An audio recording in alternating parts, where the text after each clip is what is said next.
فنا کی بنیاد ہوا کرتی ہے، اور ملکوں کے بننے اور مٹنے کا اس ذات پر کوئی اثر نہیں ہوتا۔ اس کا قانون قدرت بالکل صاف اور اٹل ہے۔ جو قومیں انصاف کا دامن چھوڑ دیتی ہیں، عدل و انصاف کو گھر کی لونڈی بنا لیتی ہیں اور دور پیمانے قائم کرتی ہیں، وہ پھر عزت کے ساتھ دنیا کے نقشے پر زمین پر رہنے کا حق نہیں رکھتی۔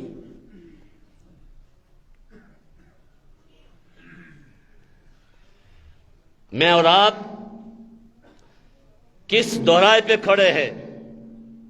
میں جانتا ہوں آج جمعۃ الوداع ہے، آج مسلمانوں کے عبادت کا بڑا دن ہے، آج کچھ اور موضوع ہونا چاہیے تھا، لیکن میرے بھائیوں، اگر ملک ہوگا تو پھر جمعۃ الوداع بھی عزت کے ساتھ پڑھا جائے گا۔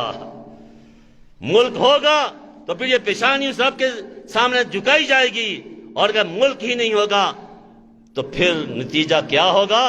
جاؤ بھارت کے اور ہندوستان کے گلی کوچوں میں مسجدوں کا جائزہ لو۔ جب آزادی نہیں ہوتی تو پھر کیا ہوتا ہے؟ وہ جا کر دیکھو ان ملکوں کا۔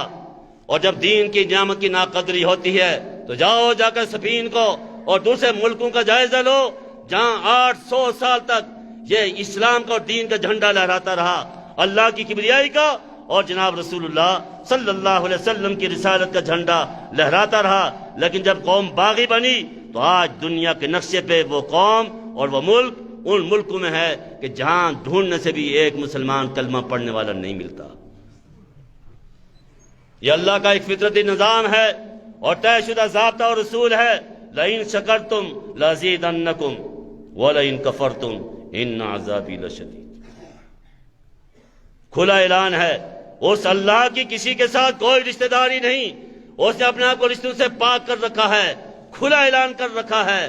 لم یتخذ صاحبۃ ولا ولدا، اس کی کوئی بیوی نہیں، اس کی کوئی اولاد نہیں، وہ رشتوں سے پاک ہے۔ سارے انسانوں کے ساتھ اس کا ایک ہی رشتہ ہے اور ایک ہی تعلق ہے کہ وہ سب کا خالق ہے اور ساری اس کی مخلوق ہے، اور جو اس کی مخلوق کے ناطے اس کے ساتھ معاہدہ کر کے معاہدے کے مطابق زندگی گزارتا ہے، ان کے لیے اعلان کر رکھا ہے وَأَنْتُمُ الْأَعْلَوْنَ إِن كُنتُم مُؤْمِنِينَ، عزتیں تمہاری ہیں، سربلندیاں تمہاری ہیں، اقتدار تمہارا ہے، لیکن شرط یہ ہے کہ تم اپنے معاہدے کے وفادار رہو، اور اگر ایسا نہیں کرو گے تو میری تمہارے ساتھ کوئی رشتہ داری تو نہیں۔ إِلَّا تَنْفِرُوا يُعَذِّبْكُمْ عَذَابًا أَلِيمًا وَيَسْتَبْدِلْ قَوْمًا غَيْرَكُمْ وَلَا تَضُرُّهُ شَيْئًا۔ تم اگر ذمہ داری نہیں نبھاؤ گے تمہیں تو عذاب دے گا، اور تمہاری جگہ کسی اور کو لا کر اپنے دین کی سربلندی کا اسے کام لے دے گا، وہ تمہارا محتاج نہیں ہے۔ میں جانتا ہوں، میں اپنے ان الفاظ کی قیمت سے اچھی طرح آگاہ ہوں، میں اپنے الفاظ کی قیمت سے اچھی طرح آگاہ ہوں، ان الفاظ کی کیا قیمت چکانی پڑتی ہے اور ان الفاظ والوں نے کیا قیمت چکائی ہے، لیکن ایک امانت اس کا اظہار کرنا فرض سمجھتا ہوں۔ حالات کا تقاضا ہمیں جس طرح متوجہ کر رہا ہے، اور ہر ذمہ دار درد دل رکھنے والے کو متوجہ کر رہا ہے اپنی ذمہ داری کے حوالے سے۔ وہ ایک امانت ہے جو تمہارے پاس تمہارے سامنے رکھنے کی ہے، وہ رکھ رہا ہوں، وہ رکھ رہا ہوں۔ ان چھوٹے چھوٹے اجتماع پہ کبھی دھوکہ نہ کھاؤ۔ یہ میرے سامنے یہ چھوٹا سا اجتماع ہے، تاریخ نے بہت سارے ایسے مناظر محفوظ کر رکھے ہیں۔ یہ ہمارے پڑوس میں جہاں امام بخاری رحمہ اللہ، امت کا وہ محسن، اپنی تصنیف کی ہوئی کتاب بخاری رسول اللہ کے ارشاد پڑھایا کرتا تھا، وہاں یہ منظر بھی تاریخ نے دیکھا ہے کہ 30,000 بخاری پڑھنے والے اس کے سامنے زانوِ تلمذ کرتے تھے۔ 30,000۔ آپ کے پاکستان میں بخاری پڑھنے والوں کی تعداد 25-30,000 ہے۔ وہاں ایک مجلس میں 30,000 بخاری پڑھنے والے بخاری بھی پڑھتے تھے، سجدہ ریز بھی ہوتے تھے، لیکن حالات نے جب پلٹا کھایا اور ذمہ دار مسلمانوں نے اپنی ذمہ داری سے انحراف کیا تو پھر آنکھوں نے وہ منظر بھی دیکھا کہ جہاں جس مسجد میں 30,000 بخاری پڑھنے والے سجدہ ریز ہوتے تھے وہاں اس مسجد میں گھوڑے باندھے گئے، وہ مسجد استبل بنی، اس مسجد کا ایک حصہ شراب خانہ بنا، اس مسجد کا ایک حصہ رقص و سرور کا اڈا بنا، اور یہ کوئی 1-2 دن کی، ہفتے 2 ہفتے مہینوں کی کہانی نہیں، 5 صدی پر محیط ایک کہانی ہے، ایک المناک داستان ہے کہ اس مسجد میں کسی مسلمان کو سجدہ کرنے کی اجازت نہیں تھی۔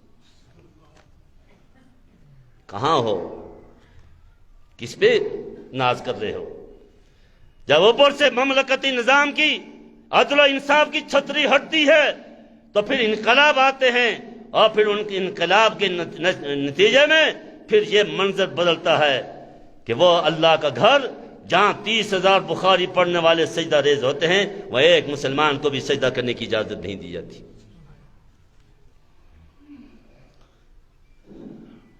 یہ تو مبارکبادی کے قابل ہیں وہ افغان مجاہد جنہیں میرا دانشور طبقہ اجڑ کہتا ہے، گنوار کہتا ہے، اور یہ آج کا میرا تعلیم یافتہ طبقہ، اس ملک کا بھی تعلیم یافتہ طبقہ، پڑھا لکھا طبقہ، وہ آج بھی کہتا ہے اقتدار وہ تو آکسفورڈ سے نکلنے والے اس آزاد منش نوجوان کا حق ہے جو سونے کا چمچ لے کر پیدا ہوا تھا، جسے معلوم نہیں کہ بھوک کسے کہتے ہیں، جسے معلوم نہیں کہ پیاس کسے کہتے ہیں۔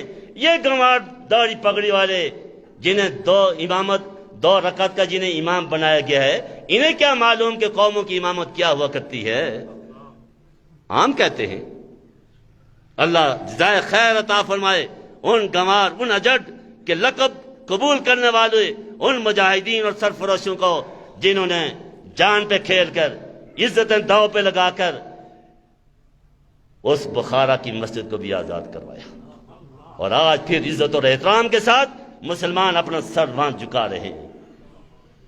اس پاکستان کے ان اداروں میں اور ان مسجدوں میں بخارا کی مسجد کا وہ منظر آئے کوئی مشکل نہیں ہے، اور حالات کے تیور بتلا رہے ہیں۔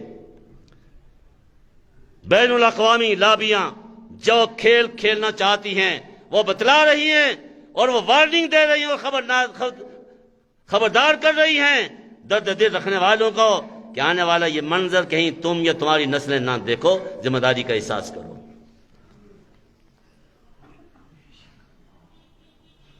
ذمہ داری کا احساس کرو۔ میں جانتا ہوں، میں مزاج سے آگاہ ہوں، میرے ملک کا وہ طبقہ جو 20 روپے 10 روپے چندہ دے کر مولوی کو مہینے کے بعد اس سے حساب لیتا ہے، اسے کروڑوں روپے ڈکارنے والوں کو حساب لینے کا تو احساس ہی نہیں۔ میں دینے کے لیے تیار ہوں، میں تمہارے ایک ایک پیسے کا حساب دینے کے لیے تیار ہوں۔ آپ کا حق بنتا ہے مولوی سے حساب لیں، احتساب کریں، آپ کا حق بنتا ہے، لیکن اگر مولوی کا احتساب 10,000 روپے چندہ دے کر، تنخواہ دے کر اس سے اگر حساب لینا آپ کا حق ہے، تو آپ ہی کے ٹکسن سے اتنے بڑے مناصب پر اتنی بڑی مراد لینے والوں سے بھی تو احتساب کرنا تمہارا حق ہے۔ وہاں کیوں گم ہو جاتی ہو؟ نہیں جانتے تمہارے اس جرم کی سزا تمہیں کیا ملے گی، اور نہیں جانتے تمہارے اس جرم کی سزا تمہاری نسلیں کس کیفیت میں بھگتیں گی۔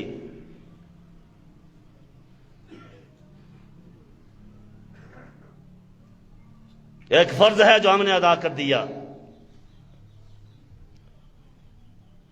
ایک کھلا روشن ایک کردار ہے جو صاف رکھ دیا۔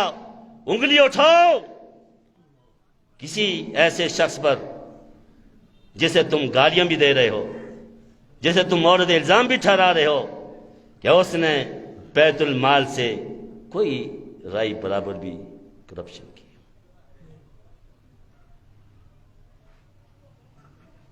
کیا گالیاں سننا صرف میرا ہی حق ہے؟ کیا الزامات سننا میرا ہی حق ہے؟ کیا آپ اس حوالے سے بھی دوہرا پیمانہ اختیار کریں گے؟